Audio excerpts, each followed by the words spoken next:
Unbroken by Laura Hillenbrand. Chapter 1. The One Boy Insurgency. In the pre-dawn darkness of August 26, 1929, in a small house in Torrance, California, a 12-year-old boy sat up in bed listening. There was a huge, heavy rushing sound growing ever louder, coming from directly above the house. The boy swung his legs off his bed, raced out of the back door, and loped onto the grass. The yard was otherworldly, shivering with sound. The boy stood beside his brother, head thrown back, spellbound. The sky had disappeared. An object he saw only in silhouette, reaching across a massive arc of space, was suspended low over the house. It was longer than 2.5 football fields, and as tall as a city. It was putting out the stars. It was the German airship Graf Zeppelin, nearly 800 feet long and 110 feet high. It was the largest flying machine ever crafted. It was the wonder of the world. The airship was 3 days from completing a sensational feat, a journey around the globe. It had begun on August 7th, when the Zeppelin had slipped its tethers in New Jersey and headed for Manhattan. On Fifth Avenue that summer, construction was soon to begin on a new skyscraper, the Empire State Building. At Yankee Stadium in the Bronx, Babe Ruth prepared to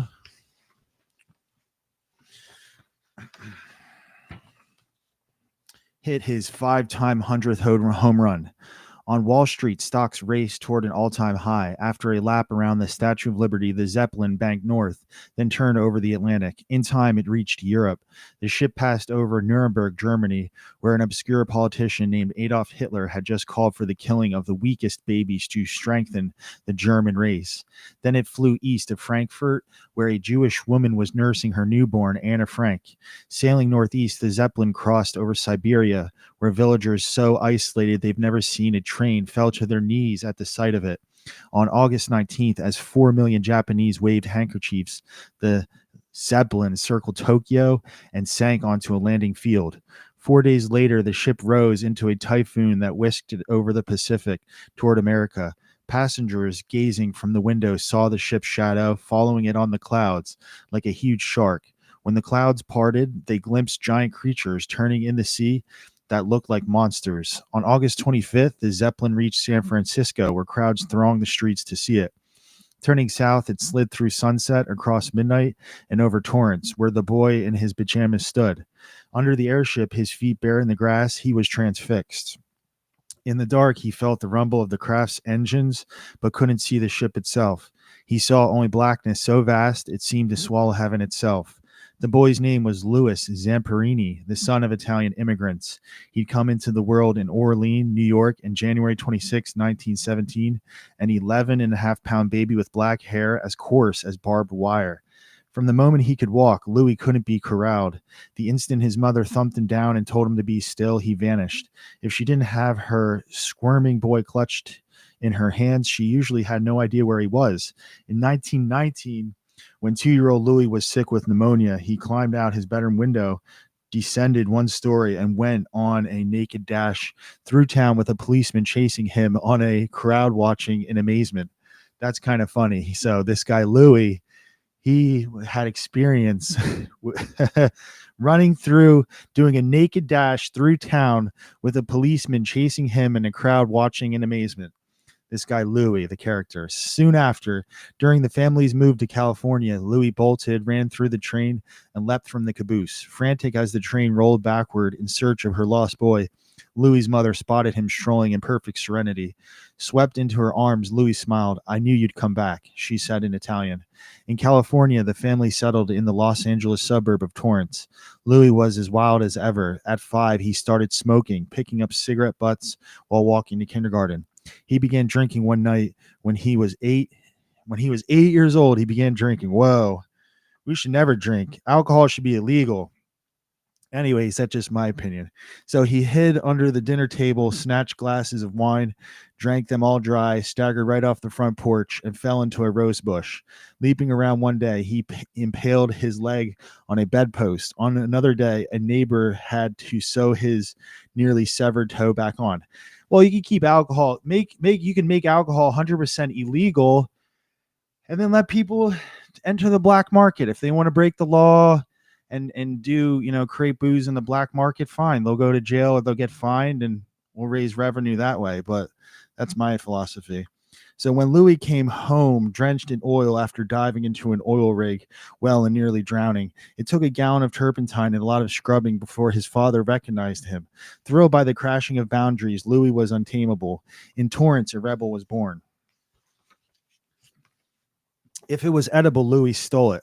Housewives who stepped from their kitchens returned to find their suppers gone. Residents looked out their windows and saw a long-legged boy dashing by, a stolen cake balanced on his hands. He broke into his neighbor's house, bribed their Great Dane with a bone, and cleaned out their icebox.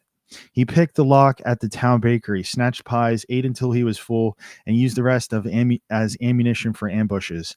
Years later, when Louis told of his youth, most of his stories ended with, "Then I ran like mad. People he robbed often chased him, and some threatened to shoot him." To minimize the evidence found on him when the police habitually came his way, he set up loot stashing sites, including a cave he dug in the forest. Louis's older brother, Pete, once found one of his stolen wine jugs under the Torrance High bleachers. It was teeming with drunken ants. In the Torrance Theater lobby, Louis crammed the payphone coin slots with toilet paper, then returned later to feed wire behind the coins stacked up inside hook the paper, and fill his palms with change. A metal dealer never guessed that the grinning kid who often came by to sell him copper scrap had stolen the same scrap from his lot the night before. Discovering while scuffling with an enemy that adults would give him quarters to fighting kids to pacify them, Louis declared a truce with the enemy and cruised around staging brawls. When a teacher stood Louis in a corner for spitballing, he deflated her car tires. He set a Boy Scout state record in friction fire ignition by mixing his tinder with gasoline and match heads, causing a small explosion. He stole a neighbor's coffee percolator tube, set up a sniper's nest in a tree, spat pepper tree berries through the tube, and sent girls running. This guy was a menace, Louis. Oh my gosh. His greatest feat became legend. Late one night, Louis climbed a church steeple, tied piano wire to the bell, strung the wire into a nearby tree, and roused the police, firefighters, and all of Torrance with apparently spontaneous peeling. Some town folks called it a miracle. During a raucous childhood, Louis made more than just mischief. He shaped who he'd become. Confident that he was clever and bold enough to escape anything, he was almost incapable of discouragement. When history carried him into war, this resilient optimism would define him. Louis was 2 years younger than his brother, who was everything he wasn't. Pete Zamperini was handsome, popular, and silky smooth with girls. He ushered his mother into her seat at dinner, went to bed at 7, and rose at 2:30 to run a 3-hour paper route, tucking his alarm clock under his pillow so it wouldn't wake Louis, who shared a bed with him. He had a gallant habit of carrying pins in his pant cuffs in case his dance partner's dress strap broke. He once saved a drowning girl. Pete radiated a gentle authority that led everyone, even adults, to be swayed by his opinion. Louis idolized Pete, who watched over him and their younger sisters, Sylvia and Virginia, with a parent's protectiveness. But he was overshadowed, and he never heard the end of it, even from his mother, who wept as she asked Louis why he couldn't be like Pete. Louis didn't fit in with other kids. He was a puny boy, and thanks to the lingering effects of his pneumonia and picnic foot races, every girl in town could dust him. So Louis had like a sickness, effects of his pneumonia, lingering effects. All right. So his earlobes leaned off his head like holstered pistols, and above them waved the riotous hair that mortified him. He tried to smooth it with an Aunt Margie's hot iron, hobbled it in a stocking every night, and slathered it in so much olive oil that flies trailed him around. It did no good. Then there was his ethnicity. In Torrance in the 1920s, there was so much prejudice against Italians that when the Zamparinis arrived, the neighbors petitioned the city council to keep them out. Louis, who knew little English until grade school, couldn't hide his heritage. He survived kindergarten by keeping quiet, but in first grade, when he blurted out an Italian insult at another kid, his teachers caught on. They deepened his misery by holding him back a grade. He was a marked boy. Bullies pummeled him with rocks, taunted him, punched him, and kicked him. He could have run away, but he refused to bend. You could beat him to death, said Sylvia, and he wouldn't say ouch or cry. He just put his hands in front of his face and took it. As Louis neared his teens, he took a hard turn. He pretended to be tough, but was secretly tormented. Frustrated by his inability to defend himself, he made a study of it. His father taught him how to punch and made him a barbell from lead-filled coffee cans welded to a pipe. Lead-filled coffee cans, man. The lead in the history of lead in the world. It's amazing. So the next time a bully came out at Louis, he ducked left and swung his right fist straight into the bully's mouth. The bully shrieked, his tooth broken, and fled. On his walk home, Louis felt light as air. Louis's temper grew shorter, his skill sharper. He socked a girl. Uh-oh. He pushed a teacher. Uh-oh. He pelted a policeman. Uh-oh. With rotten tomatoes. Kids who crossed him wound up with fat lips, and bullies learned to give him a wide berth. Louis's father, Anthony, was at wit's end, but his forceful spankings did no good. Louis's mother, Louise, took a different tack. Louis was a copy of her, right down to the vivid blue eyes. She loved mischief and understood Louis's restiveness, and when pushed, she shoved. One Halloween, she dressed as a boy and raced around town with Louis and Pete. A gang of kids, thinking she was one of the local toughs, tackled her and tried to steal her pants. Little Louis Zamperini, mother of four, was deep in the melee when the cops picked her up for brawling. Knowing that punishing Louis would only arouse his defiance, Louise tried bribing a soft boy named Hugh, giving him pie in exchange for information on Louis. Louise suddenly knew everything Louis was up to, and her children thought she was psychic. Sure, that Sylvia was snitching. Louis chased her around the block and into her father's shed. When Louis flushed her out by feeding his pet snake into the crawl space, Sylvia locked herself in the car and didn't come out until nightfall. For all her efforts, Louise couldn't tame Louis. He ran away and wandered for days, sleeping under a highway overpass. Eventually, he limped home with a gashed knee, having tried to ride a steer in a pasture and gotten tossed into a tree. 27 stitches didn't reform him. He punched a kid so hard he broke his nose. He upended another boy and stuffed paper towels in his mouth. Parents forbade their kids to go near him. A farmer, furious over Louis's robberies, loaded his shotgun with rock salt and blasted him in the tail. Louis beat one boy so badly, leaving him unconscious in a ditch, that he was afraid he'd killed him. When Louise saw the blood on Louis's fists, she burst into tears. As Louis entered Torrance High, he was looking less like a mischievous kid and more like a dangerous young man. High school would surely be the end of his education. There was no money for college. Anthony's paycheck always ran out before week's end, forcing Louise to improvise meals with eggplant, milk, stale bread, and rabbits Louis and Pete shot. Louis's job prospects were poor.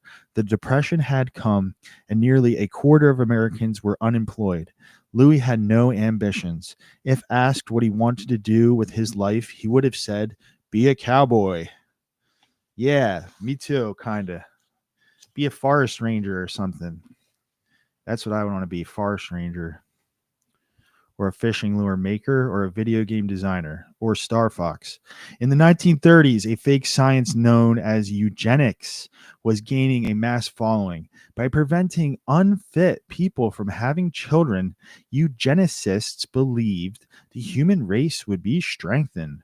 Along with the feeble-minded, insane, and criminal, the unfit included orphans, the disabled, and the poor. Some eugenicists advocated killing undesirables, and in mental hospitals, scores of patients were quietly done away with. Eugenics in the 1930s. Look it up. History. At one mental hospital, patients were given milk from cows infected with tuberculosis in the belief that the unfit would perish. Some 40% of patients died.